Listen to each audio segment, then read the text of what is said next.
Welcome, my friends. How are you doing today on a Saturday? Welcome to the show. Today will be a lengthy video, most likely, depending on who shows up. Live, everybody can contribute and write their comments. I will try to read out as many as possible.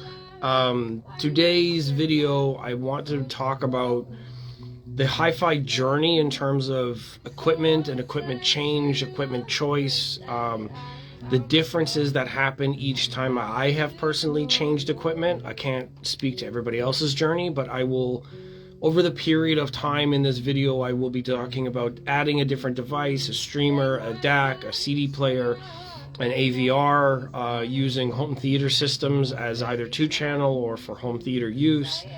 And also the space that we live in. I will discuss things that have changed in my space, in a decoration, room treatment, location, things that solidify and make a sound system complete.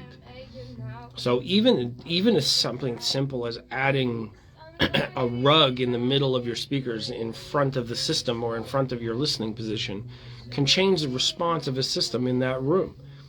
So it's definitely worth considering changing a few things. And not all changes to your system are necessarily improvements, even though you can hear a difference. Now, that's debatable overall. Sometimes people, I feel like they just like a change in general, like the way our sense of smell works.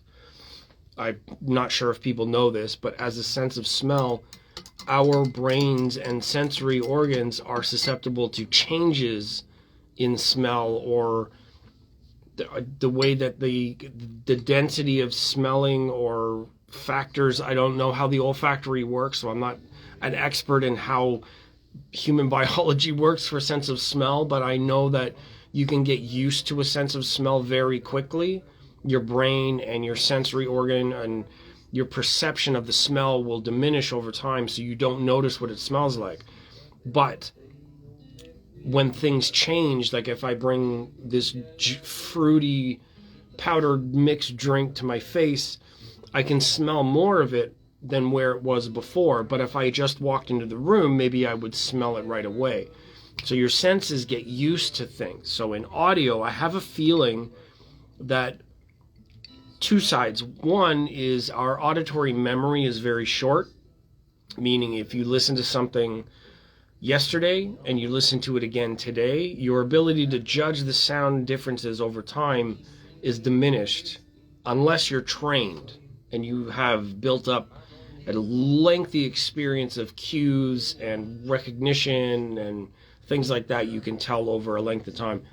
The best way to know the differences, even subjectively or whatever, is to A/B them within a number of seconds, back to back, immediately if possible. Then all of the changes will become very obvious. Otherwise, your auditory memory is fairly short. You won't be able to remember what it sounded like from show to show, from room to room. I mean, first of all, once the room changes, the equipment changes, the location changes, the entire sound profile changes. You can't judge unless it's in the same spot at the same time, playing the same music. A/B'd immediately is the best way to do it.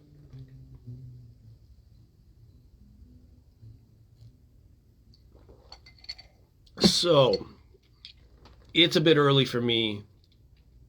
My live videos are usually on at like 8 p.m. at night, so everybody's available. Even though I saw 35 people online at the time of this video going live, I don't imagine we're going to get very many people coming in live. So if you have any questions, anybody drops in after the fact, you see this video after on, then you can ask anything that you wish, and I will talk about it and go over those issues. So where do I start? Where did my audio journey start? Okay, let's go back to basically 1995. 1995, I was 15 years old, so there's my age giveaway. 95, I believe I had a Pioneer two-channel receiver. I don't remember what series it was, but Pioneer, I had a two-channel Pioneer. It was powering my first set of speakers, which were a Paradigm something, whatever they were back in the day. And I think I also had a Pioneer CD player. So I had a CD player, a two-channel receiver, and a basic set of speakers. I think even before that, I made my DIY speakers from Radio Shack. Radio Shack was an electronics sale, sort of like the Source, but like back in the 80s and 90s. So I built my own speakers, cut the wood, built the cabinet, actually wrapped them in vinyl. I used glue, and they're very crude looking. I have no photos of them. I have no record of them at all. They weren't built properly. They were just a box with components in them. And I had those back when I was 15 years old. Come to think of it, I did more with hi-fi back when I was young than when I was old, because I had all the time in the world to actually do that stuff. Now, with a job and other responsibilities and things costing the money they do today, it's a little bit harder to get away with.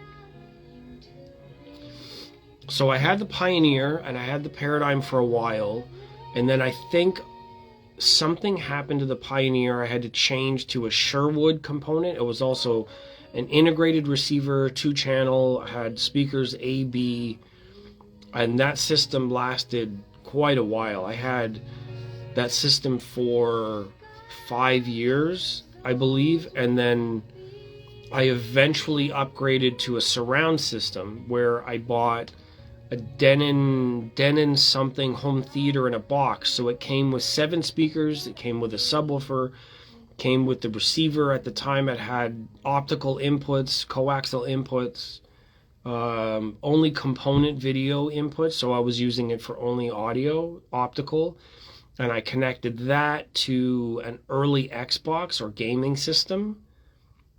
Analog outputs to the computer, so I could listen to things from the computer on my Denon system. So surround system, for a while I had the receiver for a number of years.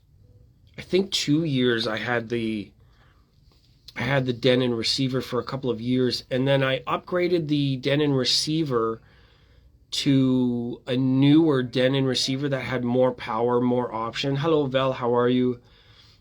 We were just talking anyways. I just happened to do this. So I had the Denon upgraded to a more robust and updated version that had HDMI 1.3. So it was before 3D, before, I think this was 2004. So we've been 10 years now between the first Pioneer system and the Denon system that came out. I think it was a 36? No. 2800? 20, I can't even remember. 30, it could have been a 3308 or 33,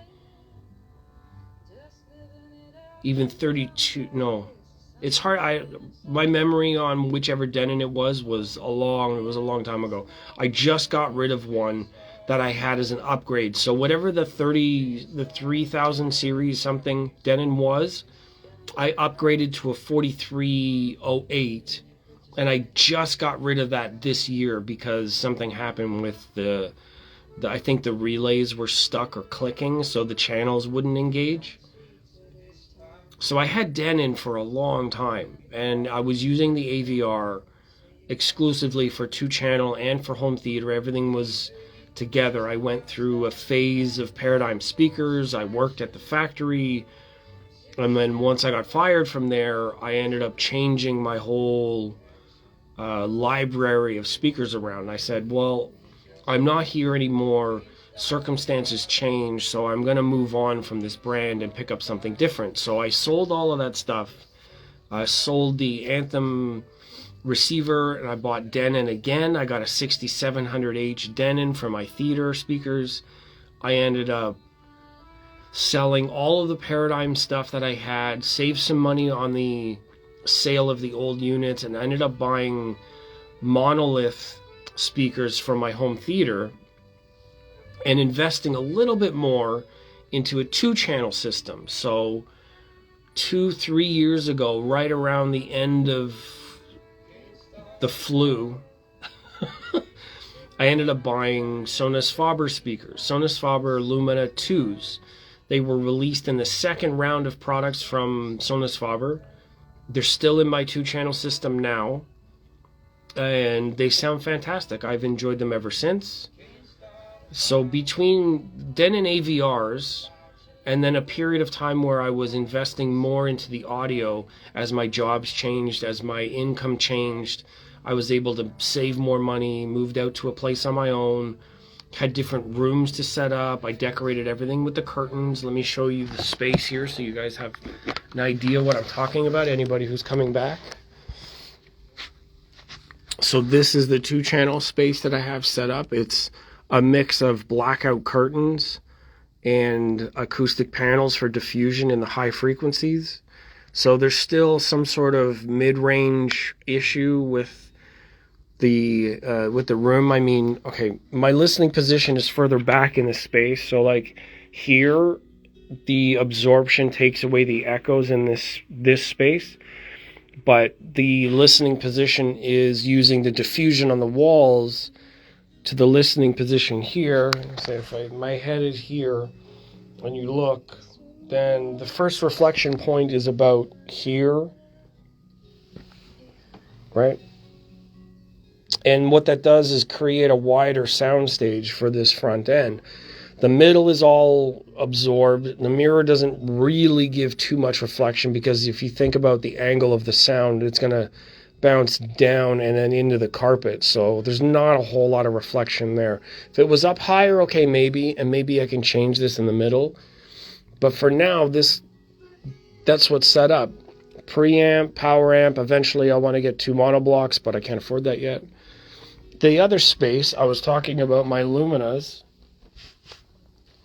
My Lumina system is here at the computer, so I have my Lumina 2 set up. These are the first, I would say, really big investment into hi-fi or high-end or higher-end speakers, because Sonus Faber makes them at such a degree of quality and sound that they gave me more access to the music. They sounded better.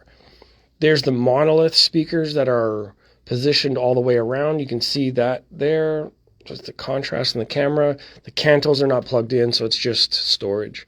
So monolith all the way around. I have the surround speakers here and here, which you can't see because it is dark. So there's the surround speakers. Yes, it's a very busy, active space. I still have wood there from building these, which hold my height channels. So I have height channels. These are the monolith centers, the C6, which I've turned vertical, and I'm using a bookshelf in the middle instead because of the space. And where I sit, it's like it just clears the monitor. In fact, if I'm honest, that's basically what it looks like. So it's about the same height all the way around. It's just enough that I can see the tweeter, which is what you really need. I mean, a little bit more, but if I'm honest, I can actually take the stand off and push that down and actually have more of it revealed, maybe push those speakers back, but, you know, one thing at a time. So yeah, here's the theater space. The receiver is down here underneath, all hidden. All of my electronics are hidden underneath. The computer, the power conditioner, all that stuff. So the theater space ended up being populated by Denon again. I've had Denon in my system since I was young. So like I said, I had a Pioneer system to begin with. New York Grasshopper's here, but not under the New York Grasshopper name. Celine is here. I just gave away your identity. Oh my God. I'm so terrible. I'm going to get fired. So yes, hold on. I was just kidding. I didn't even finish my cereal. So I've had Denon in my system pretty much from the beginning. Pioneer, Sherwood, then Denon about 2004, 2005, maybe 2007, between 2005 and 2008, I guess. And then after that, like, I went to college. I was living with my mom and her partner at the time. So I had limited budget. Things were changing. So I basically just made all of it work with a home theater system in a box. So very small speakers, very little power, just the basics. When I finished university, I ended up getting a job in the local area that allowed me to save more money, pay off some of my debts. I was able to focus some of my efforts into hi-fi, which is where that journey changed. And depending on where I was living, if you have roommates, you have apartments, you have to consider how much sound power you're allowed to use. You can't necessarily use a lot of sound energy. I mean, if you have neighbors that play loud music, it's annoying as shit, especially if you're in an apartment. So if you're in a house, you can get away with installing whatever you want. If you're in an apartment, then you kind of have to behave a little bit. I mean, there are rules around it. Or if you know your neighbors, it makes it easier. You can play loud music whenever you want. So of course, I like being polite here. I have neighbors next door, but during the day, I'm, at liberty to play pretty much whatever I like to play. But when I was younger and I was developing systems and picking what I wanted to use, I had to use smaller speakers, lower power. I didn't want to spend a lot of money because I had just finished school, just started a new job. So I had to pick and choose basically what was best, but then learning more about how my money was spent wisely on things, which is always a good thing. I mean, sure, it feels nice to have something new, but you don't want to regret it 3 weeks later when you're like, I spent too much money on this or with this other option, and it was fun at first, but now it's useless. I don't use it. How many times have we purchased something and then later on went, what did I do?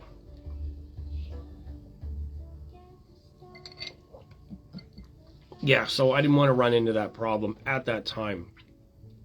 Moving on from that, like I said, I upgraded my Denon a couple of times, outfitted my home theater, changed and moved into a different space. When I got the job with Paradigm, that's when things shifted a little bit more. Now, this was about 5 years ago. It was about 2018, 2019, 21, like before the flu hit. And I'd spent a year or two there. And when you work for a brand that makes products, like it makes materials, makes speakers, makes things that you're interested in, this doesn't really matter for much anymore. You can get a lot of stuff for very, very cheap because that's the way the manufacturing cost coefficient works. There's a big word for the day. So I was able to upgrade my system significantly working at the factory, working for the brand, because everything became a little bit easier to reach. The budget was better. I had an opportunity with a roommate who I just finished speaking with today. Couldn't find my CD player. So I was able to upgrade a lot from there. So I still had my Denon receiver. And then I started getting some additional speaker options and budget stuff from the company, which was amazing at the time. And then I eventually got to the point where I could save up and I could afford what I considered flagship towers. Flagships meaning like the best that they can get or the best that they make. Something that I had wanted to buy for a long, long time. So I eventually bought those, but then the flu happened.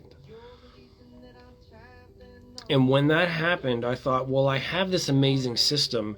These are fantastic. I've always wanted them, but it made me nervous. My anxiety about what's going to happen with things that are going on in the news. What am I hearing about? So I ended up selling that pair which I still regret because they were probably the best things that I could have had for that price, even today. So because of all of that stuff that happened, the fear that I had about that system, I ended up selling it and selling that pair and just moving forward. I kept that money. The flu kind of disappeared. I went back to work, and another opportunity to buy a similar pair showed up. So I ended up buying a second pair within a year of flagship Dream speakers because of the opportunity that I had. So that was amazing. Then I moved to be closer to work, which was awesome for a while, but of course I was excited, I was enthusiastic, I made some mistakes, I lost the job, and that was not fun. So I ended up selling the second pair of speakers. I ended up changing a lot of the system around. I made a few mistakes in terms of purchasing things. I bought an upgrade to the home theater system, the receiver I was using. I changed the speakers around, and I ended up losing a little bit of money because, you know, like I said, if you're in the factory and you're in the company, you can get discounts on everything. It made it easier. But when you sell them on the outside, all of that value, when you buy at face value, you don't get nearly as much back again. So I actually took quite a bit of a step back at that time. And I had to move again. So when I got a different job and I saved up enough, I moved out of where I was. I had a very minimal system. When I moved, I had next to nothing in my system. I bought the Denon system. I had a little bit of money to buy up for 2 channels, and that's all I could afford for a while. So I did 2 channels for a while, found some used deals, and slowly started putting my room together. I was hanging curtains because it's the easiest thing to do. You just put command strips on the ceiling, or I put command strips on the wall, and you hang the blackout curtains, and you don't have to paint, you don't have to worry about it. It's all beautiful and white. No problem. Sounds great. There's a mid-range bump in here that I don't like, but that's because I'm only using curtains instead of absorption panels, and that's the next step. You can actually hide them behind the curtains. So I moved into this apartment at that time. And when that happened, I had this room set up for 2 channel only. The room was black, same like the other room, the theater room. All of this room as a theater got moved to that room when this one became the white room. So I kept the theater system for a while. I only had 2 channel because I only had 1 room to work with, and then things started happening. And what I mean by that is I had my job for a while, this original job for a while, and I was okay with that, but it wasn't as best as I could do. So I started looking for another job. That job, some of the management there wasn't great, the environment wasn't great. So I was looking for a new job. When I got the new job, that was 2021, 22. So in 21, I got the other job. And in 22, I changed jobs, and then I went to Montreal Audio Fest. And it basically opened my eyes to what was possible. I got to meet a lot more reps. I got to spend time with people in a new environment. I had always been going to Audio Fest in Toronto, but between those jobs, I spent the weekend in Montreal. I reset everything that was going on, and I felt this push to do more with audio, to do better with my system, to grow and advance with what was going on there. So the new job starts. That was March of 22, and now we're approaching March of 24. Well, we're approaching the 24, so it'll almost be 2 years. And at that time, I had the Denon 6700H. I had a little bit of a monolith collection going on, which is pretty good. I went through a phase with Bowers and Wilkins. I found a really good deal on Bowers and Wilkins at a store. It was a used pair. I started focusing in on what I can afford, comparing some speakers. So I sold my old speakers and ended up buying Bowers and Wilkins towers. They were the S2s, and now they have an S3 that's better balanced. Tweeter position's different. This is the 600 series S3, which is available now. So the S2 anniversaries came out. I thought, yeah, these would be nice. I'd like to have towers. So I invested in the towers, and then eventually found used pairs for the other ones. So I had the theater system in this room with the 6700H going. I had 2-channel systems still available, which I was using my old Denon 4308. I still had 2 AVRs. So,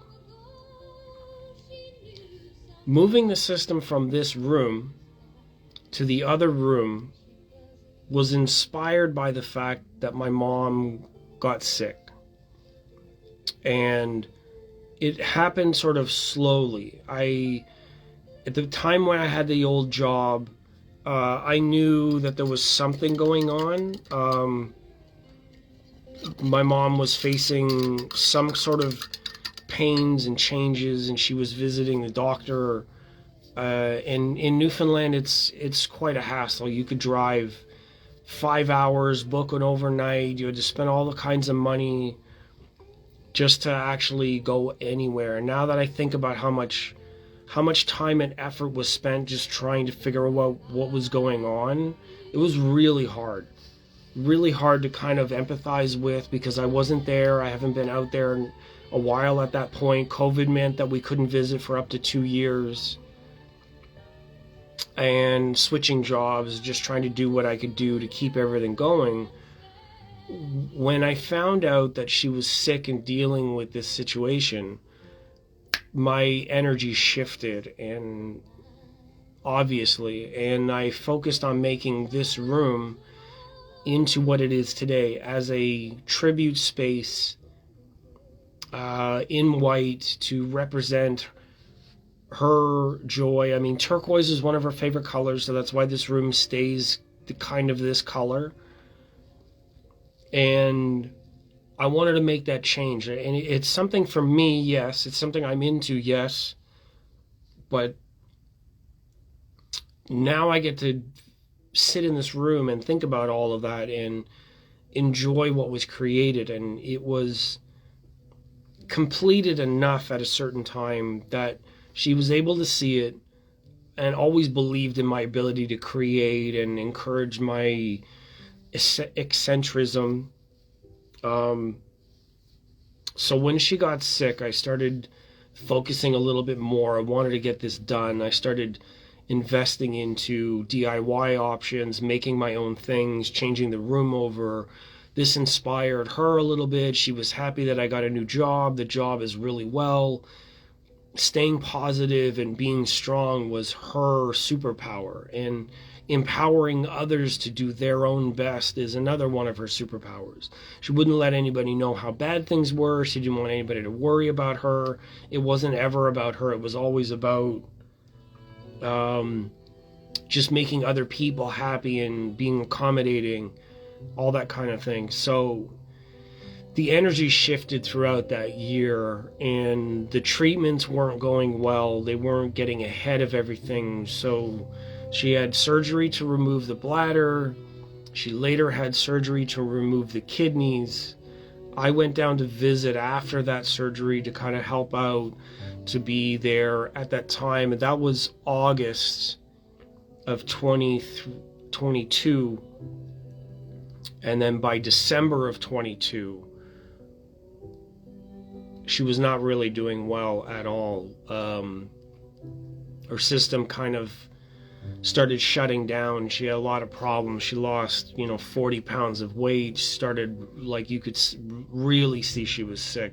There were people at the house. There were, basically hospice care at home. So thank goodness that was in place.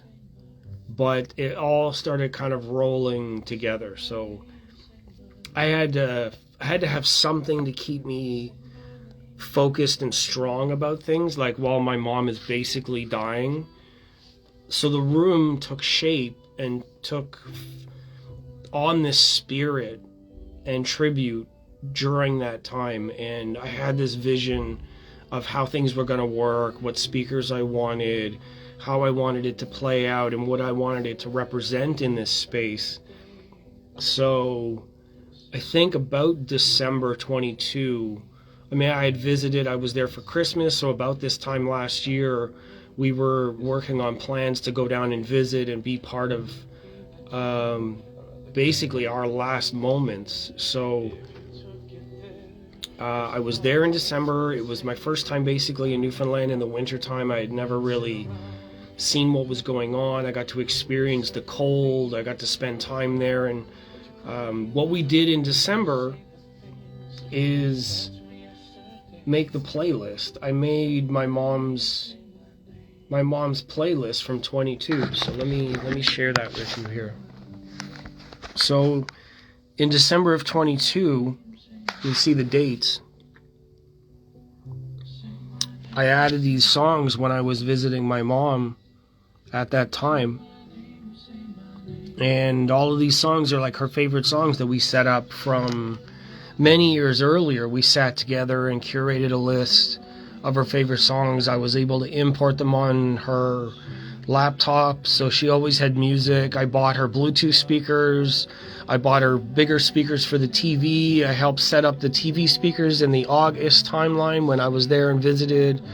We had good quality conversations and listened to music, and it was always a big joy for her. So now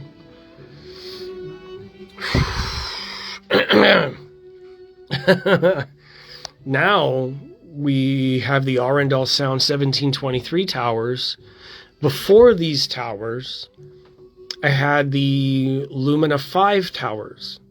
So Sonus Faber released the Lumina series a couple years ago, and the Lumina 2 and the Lumina 5 came out in the second launch from those products.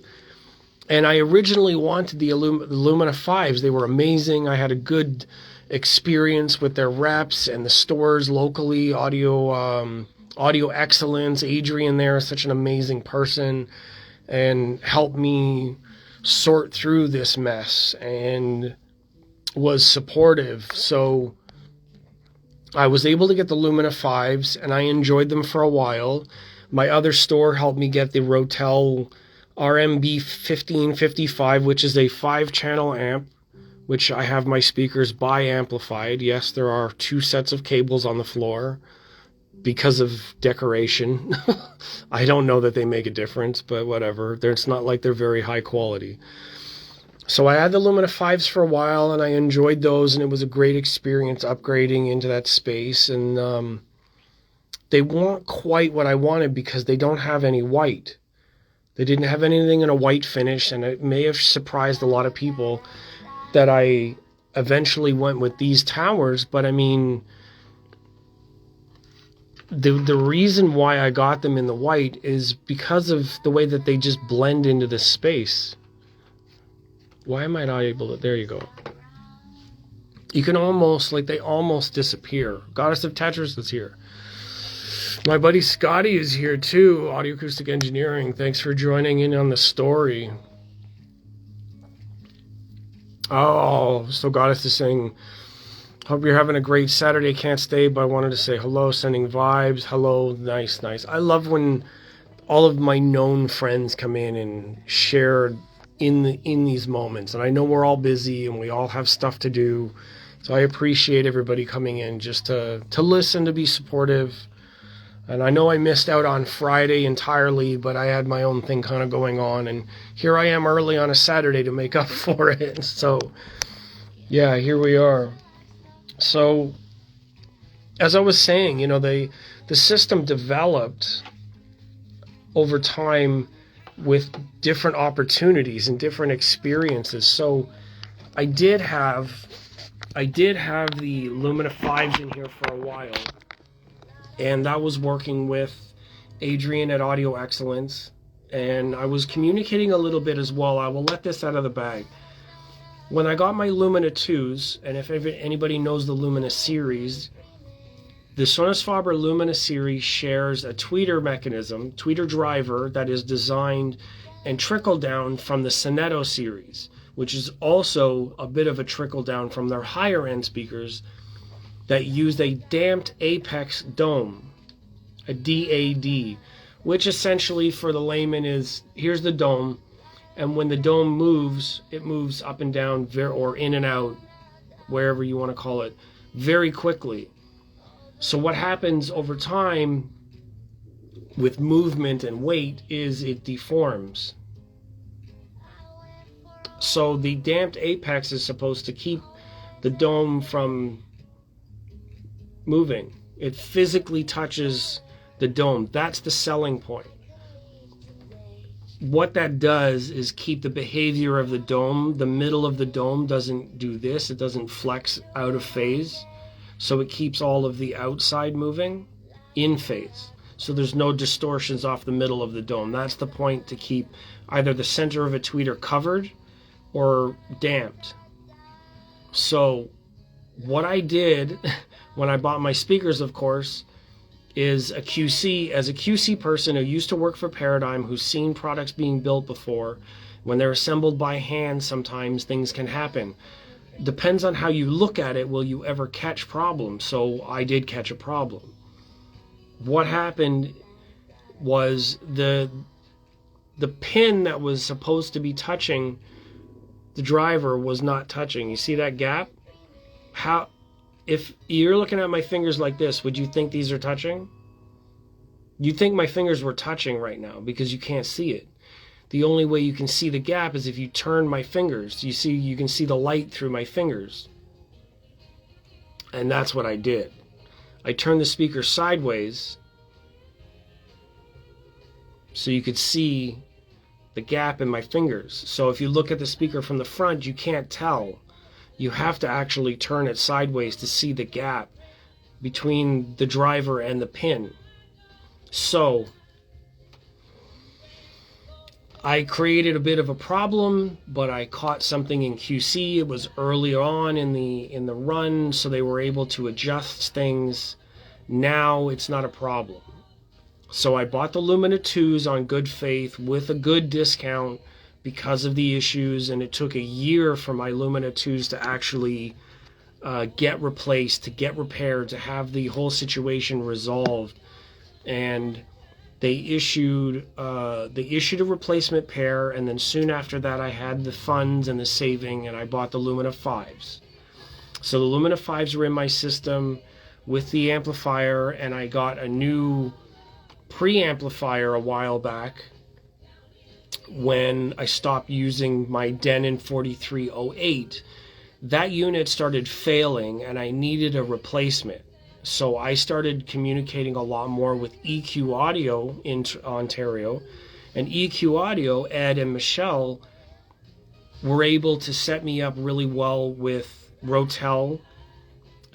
Due to some of the show coverage, photography, videos that I did from Toronto Audio Fest over the period of years, 2021, 22, 23 just happened. It was amazing fun. So building these relationships allowed me some leeway in order to get new equipment. So now they're in every video that I shoot. I talk about them every day that I am here. The amplifier is here in front of everybody. The speakers are in front of everybody again. Arendal have been amazing about providing the product, about customer service, communicating about engineering. I have a future project with them coming up. It's not an official project, but it's something I proposed that they're curious about. So I'm hoping to make that happen, but I need the right tools and the right avenue in order to make it happen. So I got the Denon 1590 Mark II preamp to go with the power amp. That means the Denon was out of the picture, and now I have a Rotel separate system in place. And now I'm streaming from my laptop through USB to the DAC and the preamp. The speakers are bi-wired And at the time that I was running Lumina 5s, the system was great. They sounded great. There was no problems. I didn't have a negative sense about them. But here's the thing. Sometimes when you make purchases, you get what you want out of it. And in hi-fi, it's always like this, as well as many other things. Something about our humanness. There's a human element to being satisfied, or not dissatisfied, but wanting more, right? So I had a struggle with this. The Luminas are fantastic, and I started thinking, what else is out there? Then enter the Audio Group Denmark. Audio Group Denmark has been an amazing influence on my passion and desires in audio in general for basically 4 or 5 years. When I was still at Paradigm, I had a love affair with Sonus Faber because I knew about the Aidas, and I knew about the El Cremonese, and I knew about the Lilium, and I knew about their products from reputation and seeing them in photos, and they're beautiful. Borison, Michael Borison, who is a designer originally from Rido Acoustics, benefited from his designs for quite a while. And I knew about Rido, and I knew about that design. So when Borison came out on his own to create a new tower speaker, he created the O series, and the O5 was the number one, the number one that I remember. That's the one that's on my screensaver. Now I'm going to pull up a photo on my computer here because I want to show you what I'm talking about.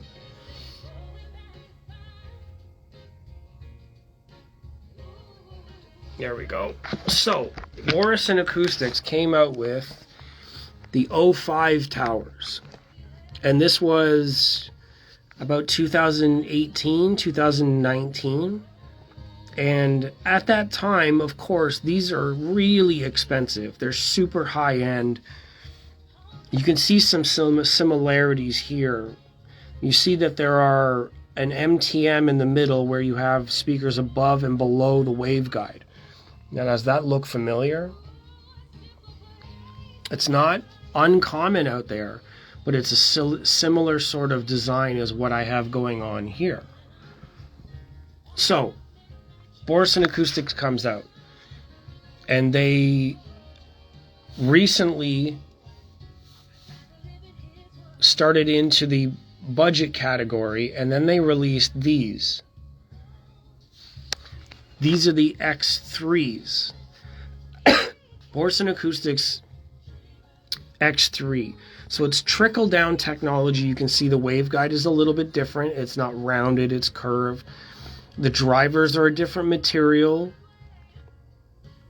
The cabinet is curved and narrow to the back. White panels on the sides, obviously. That would look really nice in here. So I started getting this idea that, maybe I can afford these X3s. And I started thinking about it when I still owned the Sonus Fabers. So I started putting a plan together and thinking about how I can actually afford these towers. So I sold the Sonus Fabers with a plan to save my money and try to reach up to the X3 level. Now, the problem with that is, and as beautiful as they are, and the white finish that I can get them in from my room, these are about $15,000 Canadian. And I really, really just couldn't come up with that kind of money to afford the X3s. So I had to make a pivot, and I needed to make a compromise in terms of what I was going to do next and what I could afford. So I ended up with the Arendal towers instead. I have a contact, and I don't know if he wants to make it known or not, so I'm not going to say, but I have a contact that was able to introduce me to Arendal, and a discount happened that was just enough to where I could afford, and now these towers are here.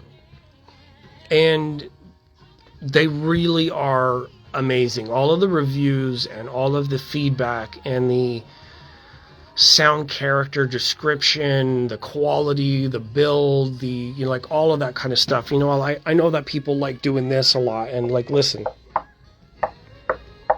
they're really, really dense. They have some sound, of course, but they're built really, really well. HDF cabinet, really, really nice stuff. 8-inch drivers, so the mid-range is full. The bass is textured. The high frequency is really, really, really sweet. They're 92 decibel sensitive. Now, if that means anything to anybody, what that means, for those who don't know, is that 92 decibel sensitivity means it's a 92 decibel volume level for the same rated power. So the sensitivity rating means it can get louder with the same the same amount of power input. You see what I mean? So the more sensitive, the more you can hear at a lower volume or at a standard volume. If you have 1 going in and 92 coming out, the ratio of sensitivity means there's more material, there's more dynamics, there's more it's more intimate, if I'm honest, and I really like sensitive speakers. So the Borisons are 88 decibel sensitivity. They're about the same height. They're almost the same weight. They're way deeper and size-wise. They are still a speaker that I am aiming at. The problem is budget, and that is going to take time. So despite being published in 3 magazines this year, got hired to do photography at AudioFest, got paid to do other things at AudioFest, got future projects and contracts interest based on my work all year in 2023. It's mixed. So let's go back a little bit. December 2022. I'm still spending time with my mom. We spent Christmas together. I was there for a week and a half, I believe. It was the most incredible family-oriented time. We were able to get my mom dressed up, and we got her out of the house for the first time in, I think, 3 months. She had been sick. She had been losing weight. She's not able to eat well.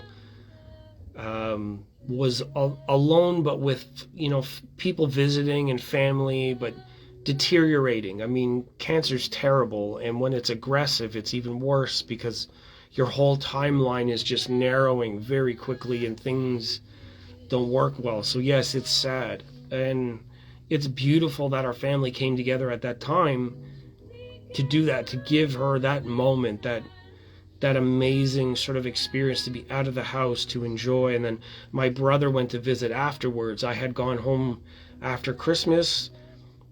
After Boxing Day, I got home, and then my brother went to visit for New Year's and spent a week there as well, spent time. And it was beautiful. This is by design, by the planning. So February comes around. This is a month and a little bit later, and things are starting to get progressively worse, and we fly home to spend the last few days. And that was February 18. So we go down, we spend our time, we say our goodbyes, and I spent a week in the house, spending time. I took photos. I did a recap of everything that was needed. I spent time processing what it felt like. I spent a week there, and then it was the end of February when I got home. Montreal Audio Fest is in March. So less than 1 month later, Montreal Audio Fest happens. And I'm determined to push forward, to keep growing, to basically use the strength and honor and respect and integrity that my mom stood for, and keep pushing into my own success, as well as trying to build around a community that values the same things. I mean, presumably everybody values those same things. And I wasn't going to stop. So I made my plans, paid for my tickets, and I went to Montreal Audio Fest. And I got some of the best photos and the best experiences, and I got to stay at a really nice Airbnb. There's some photos of that in my library. Some of those shots all came back really great. Lo and behold, what happens at Montreal Audio Fest 2023, I got to meet Emotiva.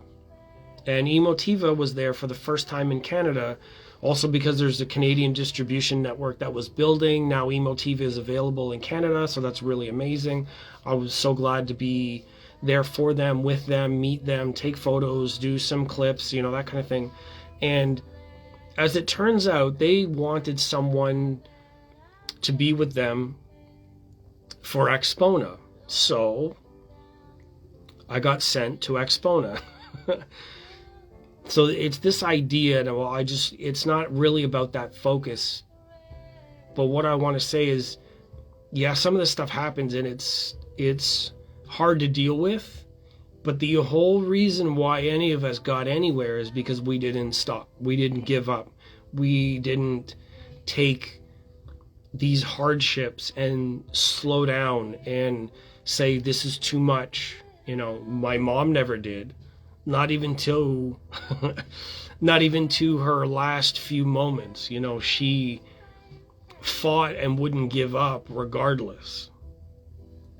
You know, I can't really talk about much of that, but that's the kind of spirit that this represents, is this idea that we need to be able to keep going and see the vision, which is actually the name of my mom's old restaurant. She named the restaurant that she owned Vision, because that's what she always had.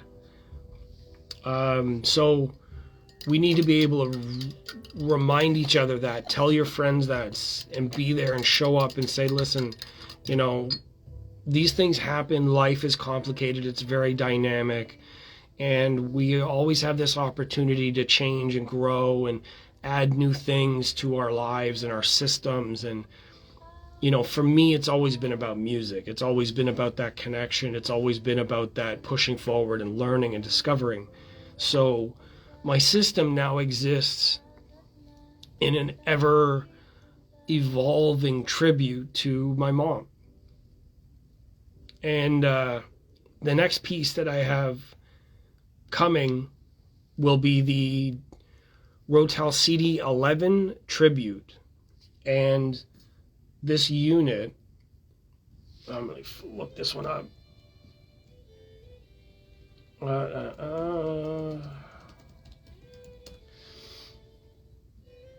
This unit was made in collaboration with one of the industry's beloved designers, Ken Ishiwata, who worked with many brands to design what he loved. And it's got this badge that says tribute on it. Now, it was released a number of years ago, and I didn't even really put two and two together before. It wasn't a complete planned idea. But the fact that this room is intended as a tribute for my mom, and then to see that this unit is available with this badge on it, and I find it very interesting that this badge, hold on,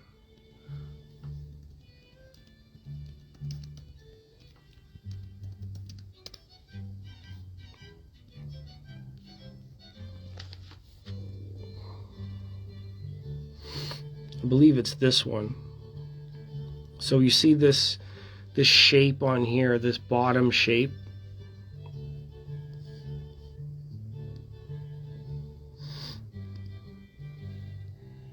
And that's what's on that badge, is respect. And that's, you know, a lot of people may or may not know about me, is I have Japanese tattoos, or a Japanese tattoo on my leg. Now, fairly reasonable criticism is, why would a white person have Chinese or Japanese or other language on my body? Why would I tattoo in another language? What association do I have by any normal standard?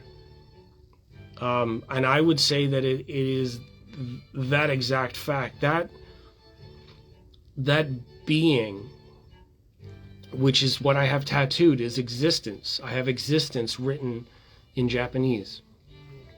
I could show you, but it would be really awkward.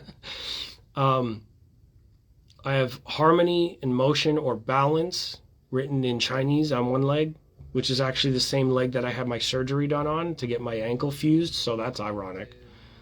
And I have existence on my left leg, because it's like, I actually can't talk about that theme because it's a tattoo theme. I'll tell Val later.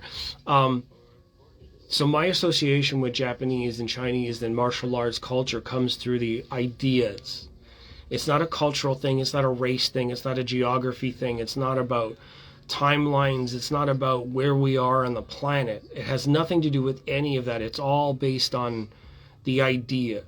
The sensation and act and behavior of honoring someone, of paying your respects to them or tribute to them, is the same regardless.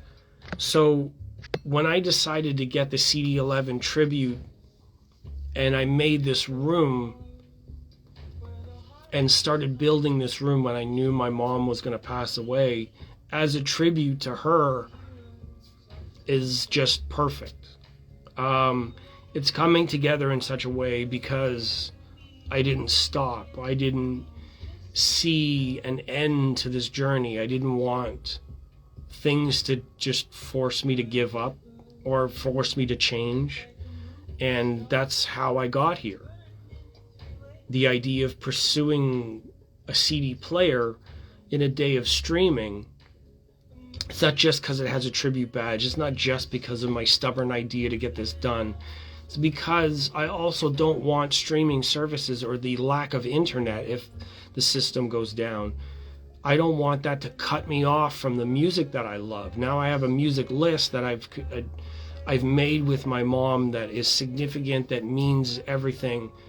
I want to be able to record that and save that on a disc so I have it in my possession so that I can always listen to it in this space, and regardless of whether I have the internet or not, I still want to be able to listen to that music because it is that important that I don't want to be cut off from it because of the internet, because of a service, because of streaming, because of servers, whatever the internet problems are.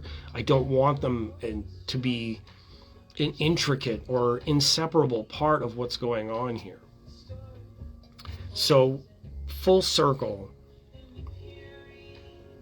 I grew up with CDs. That was my main listening diet, and I still have many of them in these binders from, high school, 98, 99, when I was buying CDs. I still have them.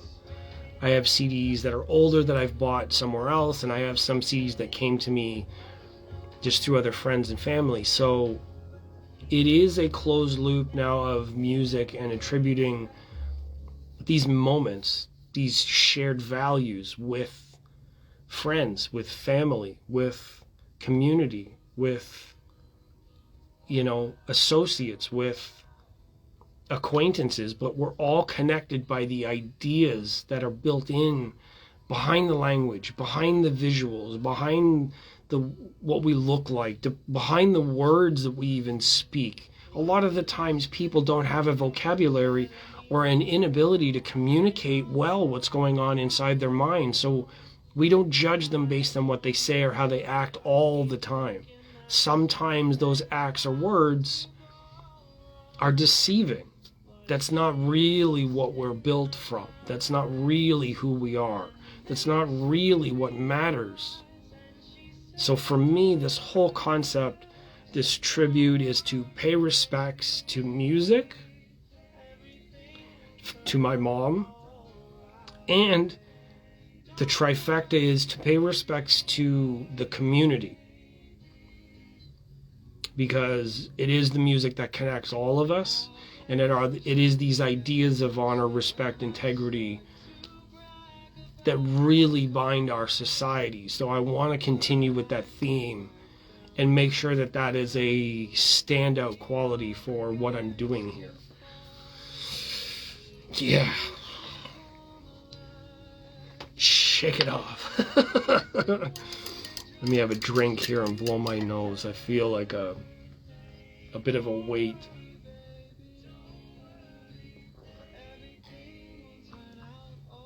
Oh.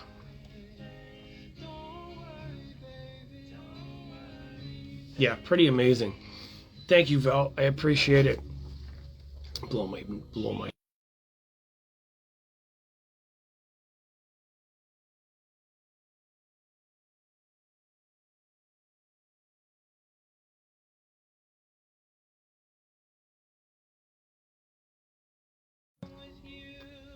What's going on? Okay, so what now? What am I at? That's an hour and 39. I think I'm good. I mean, other than I may have to use the washroom in a short bit. I'm being responsible in drinking these fruit juices that are supposed to be healthy. And I'm also drinking my Greens Plus drink, which is also supposed to be healthy. Because of Crohn's and type of diet that I have to suffer through, and I'm not able to eat foods like whole foods without processing them myself or boiling them down or whatever the case may be. This is my supplementary drink in order to get my nutrients in an available form. So it's like, are those chopsticks? I use metal ones to mix drinks. Yeah, they're plastic chopsticks, so they don't make as loud a sound when I'm clinking them around. Why I'm using two, I don't know. They just, they make them in pairs, and I don't want to separate them. They might have separation anxiety. So to put a button on it, there's another Japanese element. And I don't know what it is that I have had in my life, but I need to look it up. I need to do a genetics thing. I don't see my family, my father's side. My mom's side, I think, is French in origin, or maybe even Scottish. I don't know.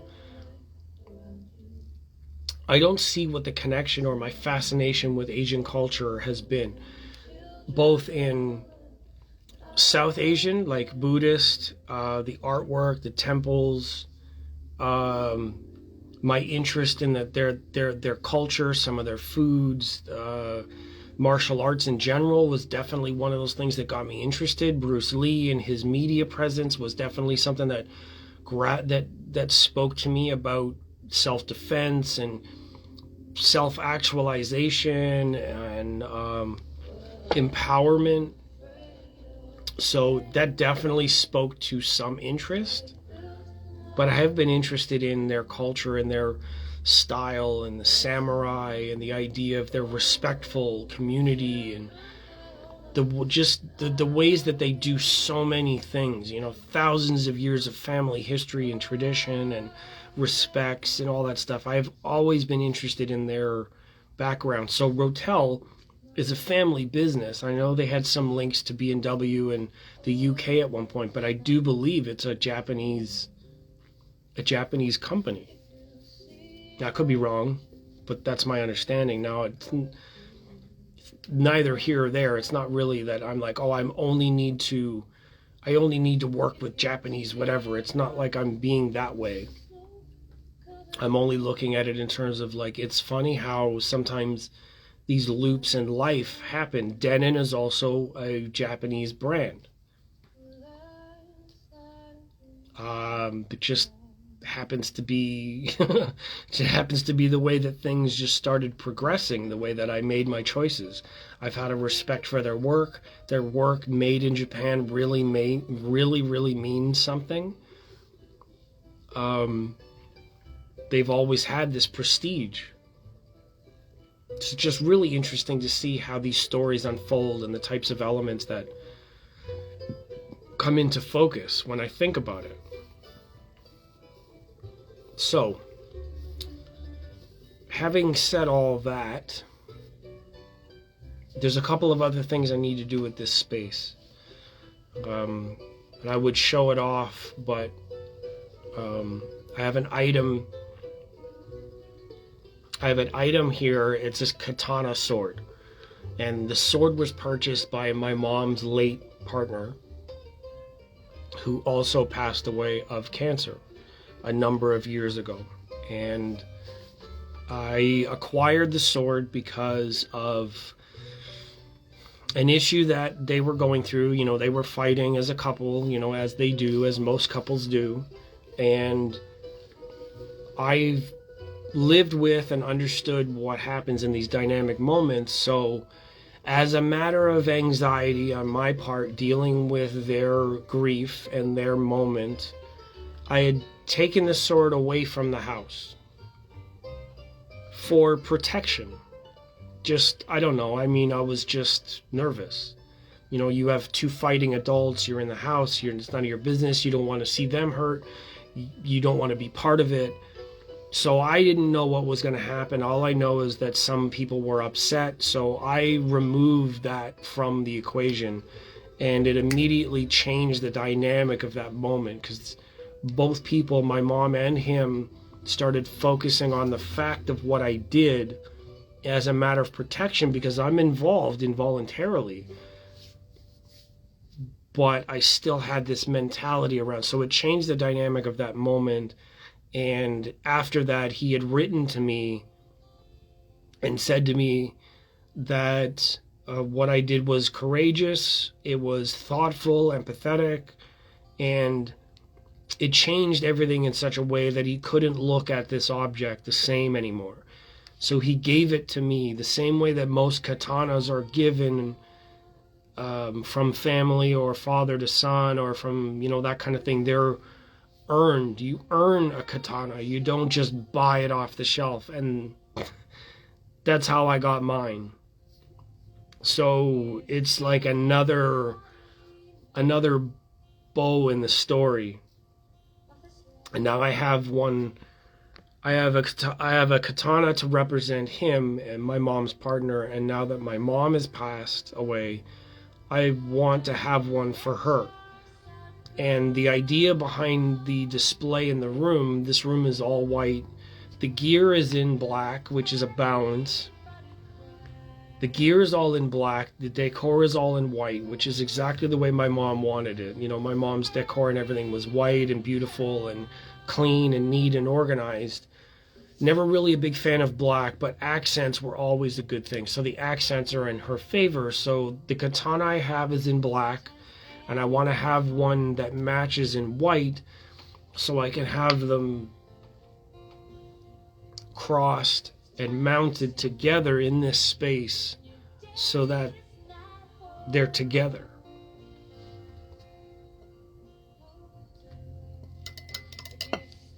Don't tell anybody else I have a heart. That's nobody's supposed to know I'm this sensitive inside. Don't give away my secrets.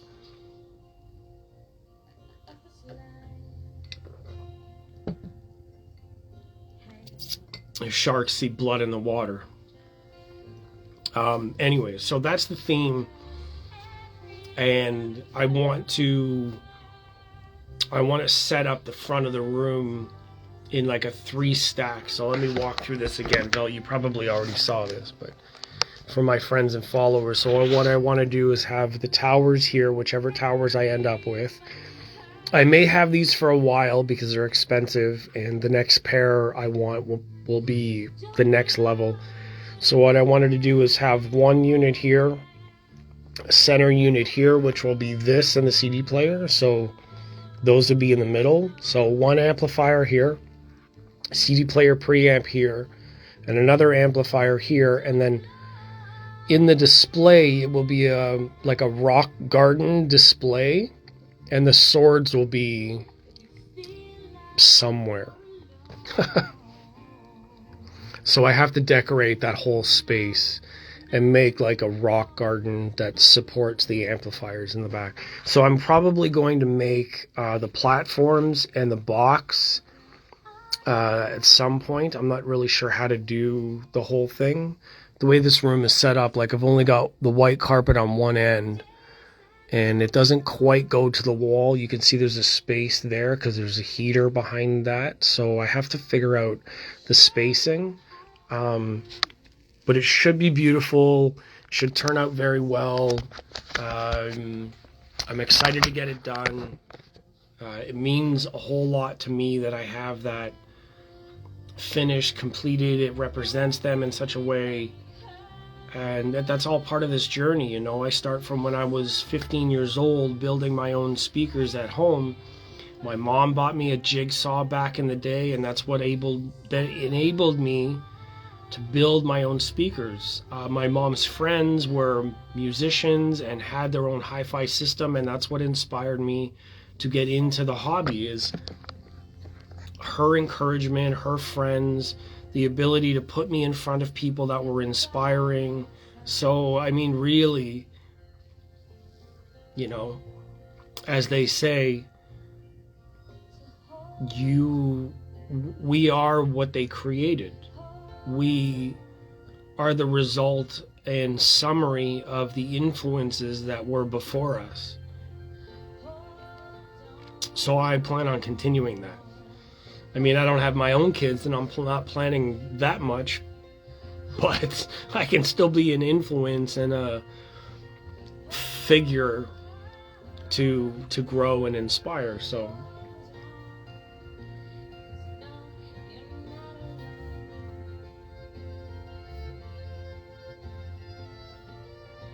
I'm just listening to some cover songs today. So anyways, I'm gonna get out of here. That's enough of my time. I spent an hour here talking about my journey and changes and systems, and I don't know who's gonna see this, but maybe I'll put it on YouTube because this one's significant. So I thank you very much, Val, for joining in and being part of this journey. It was nice to see Scotty show up and support. Thank you, Goddess of Tetris. Goddess of Tetris? Yes. I forget the name. So it's nice to see my friends show up and be part of this journey, and to support and to grow in the community and share our journey and support as we go through things. I most likely will be back on live tomorrow, late evening, to do CD Sundays, so join me then. If you are following and watching on YouTube, thank you for being here and supporting this channel. Just know that this was recorded live onto Instagram, so Instagram, I am live and interact with my fans a lot more. Really, if you don't have all three, Facebook, Instagram, and YouTube, then you're missing some part of the story, so I would suggest following all three. No, that's not a marketing ploy. That's just how ADHD I am, and sometimes that's just where the content goes. Please understand, we all have to find our own way, and I can't put myself into an organized, scripted pocket in order to join all of the other people that are doing whatever they do. I need to be able to move freely and do things differently. So please, if you're interested and you value it, follow all three. That said, I'm going to finish my soggy cereal and I will see everybody tomorrow for CD Sundays. Have a great Saturday. I'll see you later.